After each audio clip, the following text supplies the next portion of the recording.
Hi, Twin Flames. It's another Friday. It's Friday, the 10th of March, and I just came back from the mosque, and it's time almost for the sunset for the Maghrib prayer. So before I go ahead and pray, I just wanted to let you know last night, Thursday night, what happened and at the mosque today, and just kind of give you the energy update on Twin Flame, my journey as well as your own and energetic things and chakras and stuff. So here's what I just wanted to share. And I have a message from Divine Masculine, Collective Divine Masculine, came down through my sacral chakra friend.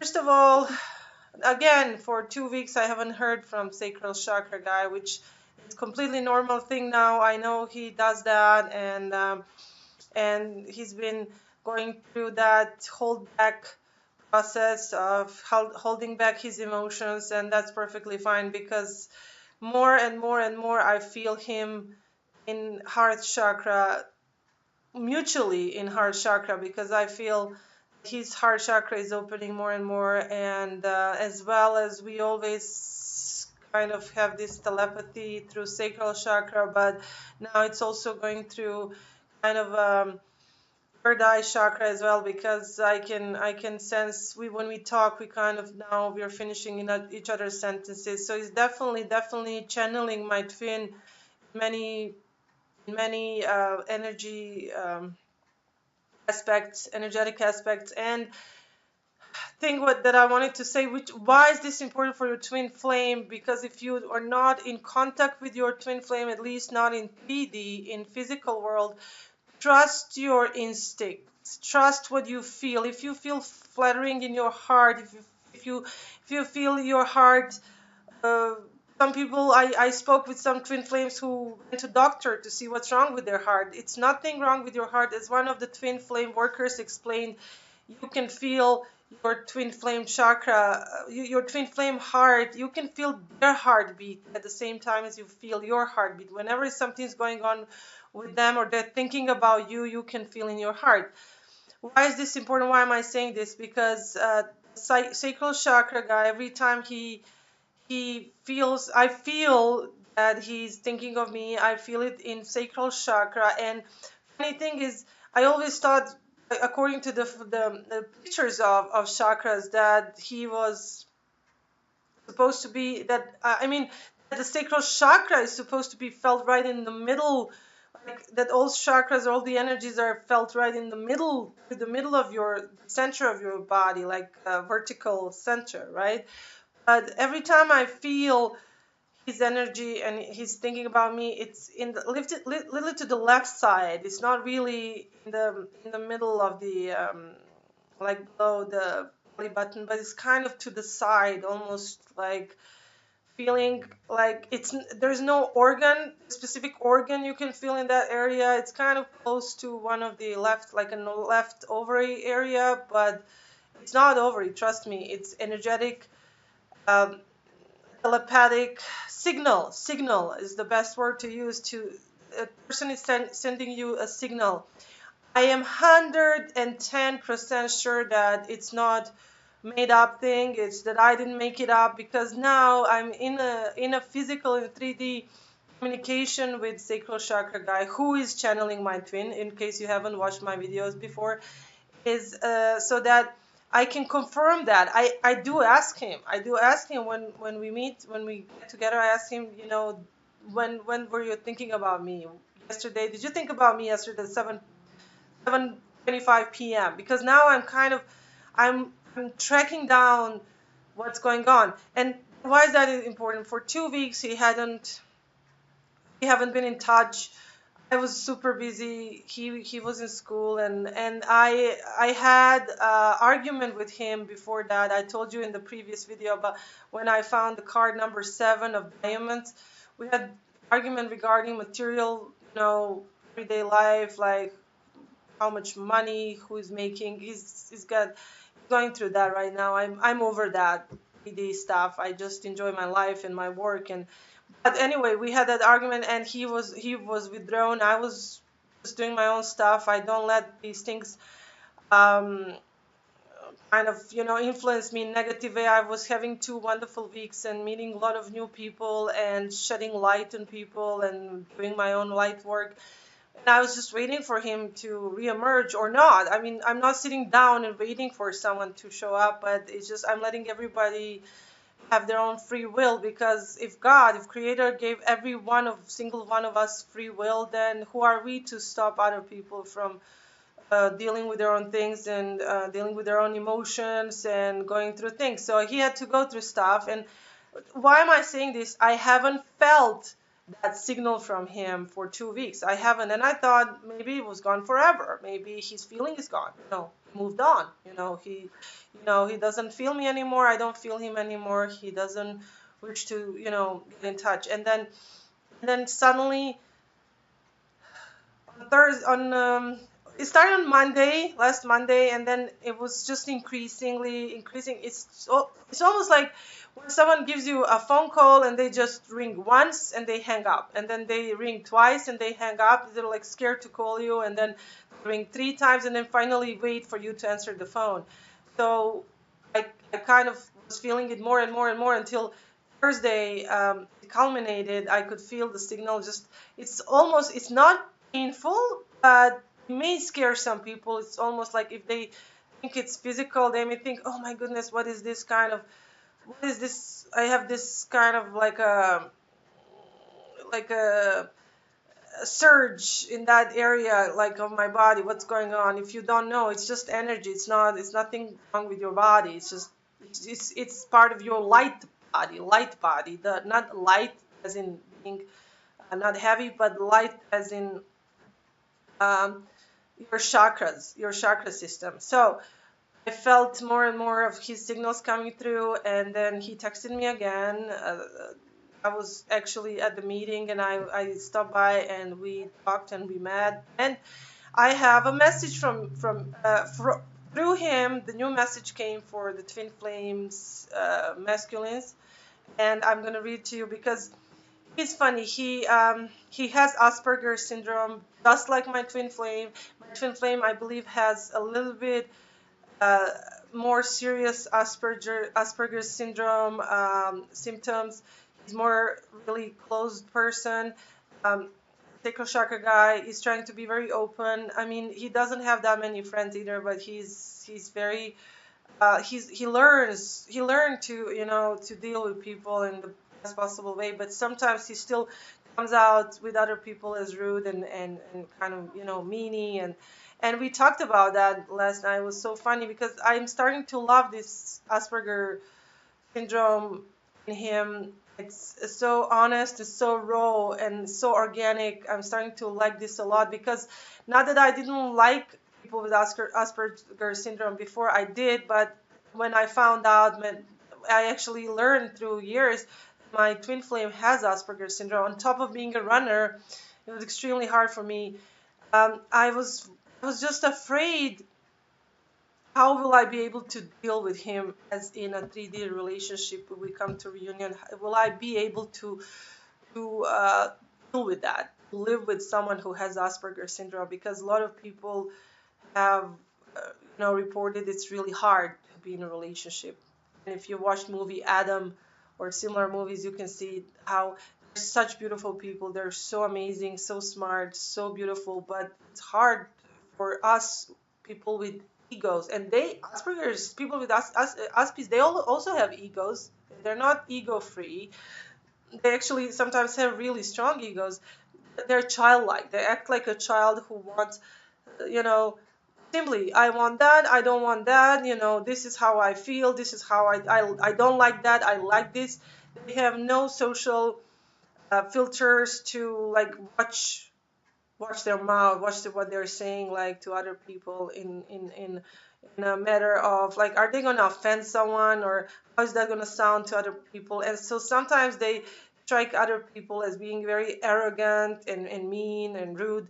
My twin flame, my actual twin flame, I heard people calling him, oh, that rude boy, that mean boy, and he's super nice person. He's really very emotional person, and that's really hard for him because he looks like that. He turns to be like that because he doesn't understand. People will his research Asperger's syndrome, if you never heard about it.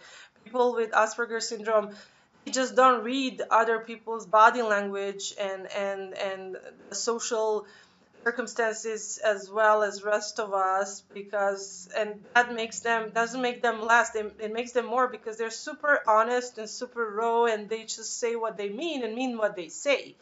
It's not super easy in this world, because this is a world where everybody lies. People are lying and are deceptive, and we say what we don't mean.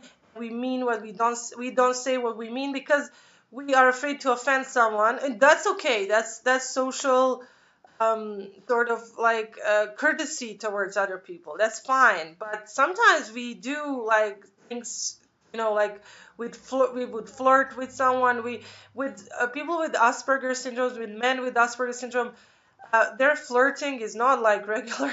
They're just very, they will be straightforward, and that's what he told me last night.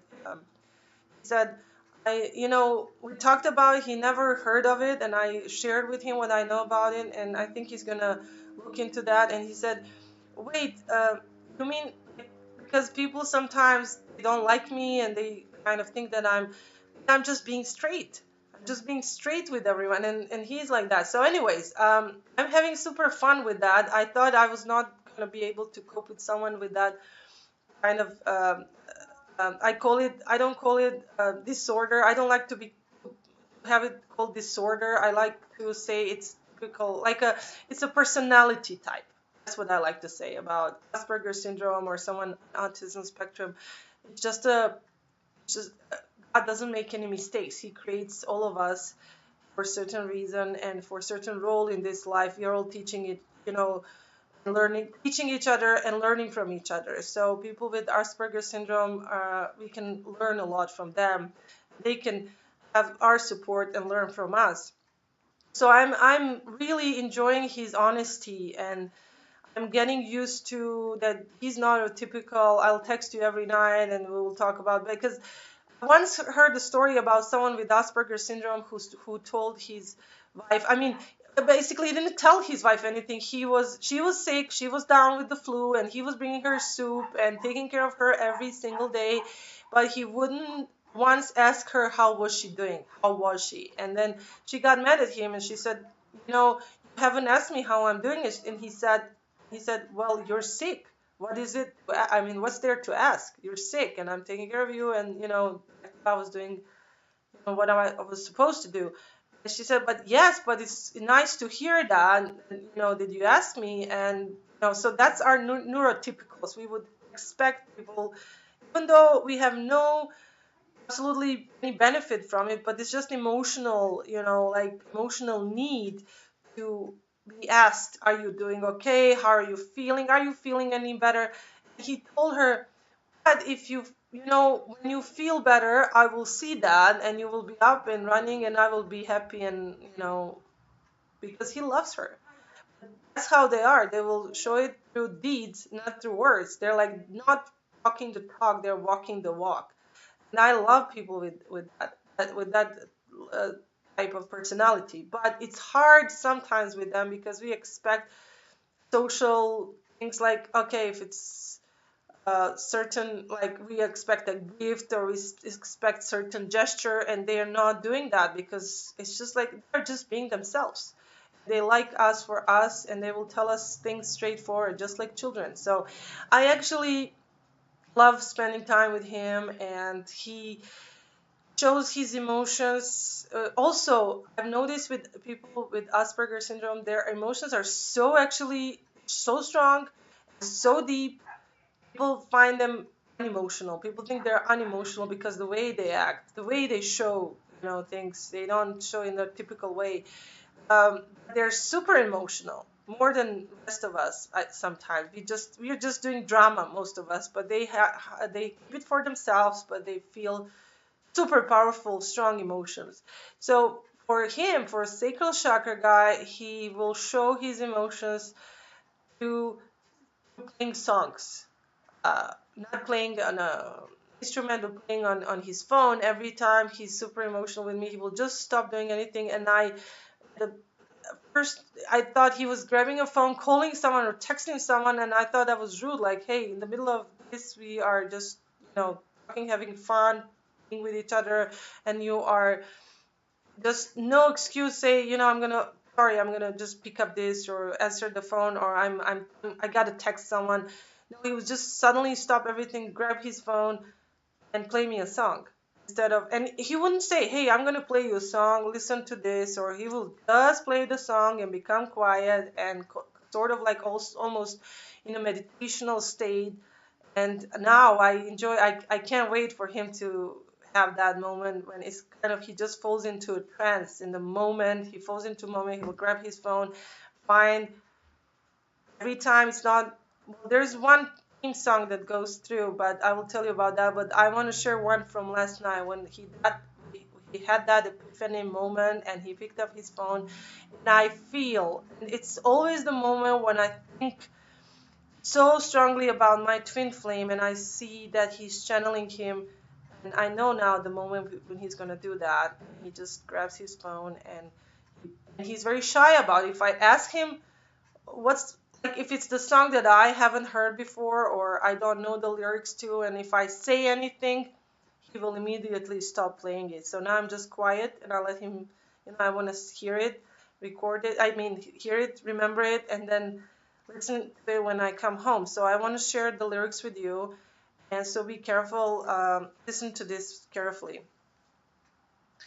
And the other song that he, every time when the emotions are on the highest level and we spend good time, beautiful day together every time, sort of as a farewell emotional gift, he will play this song sort of for himself, basically, and then includes me now into the emotion.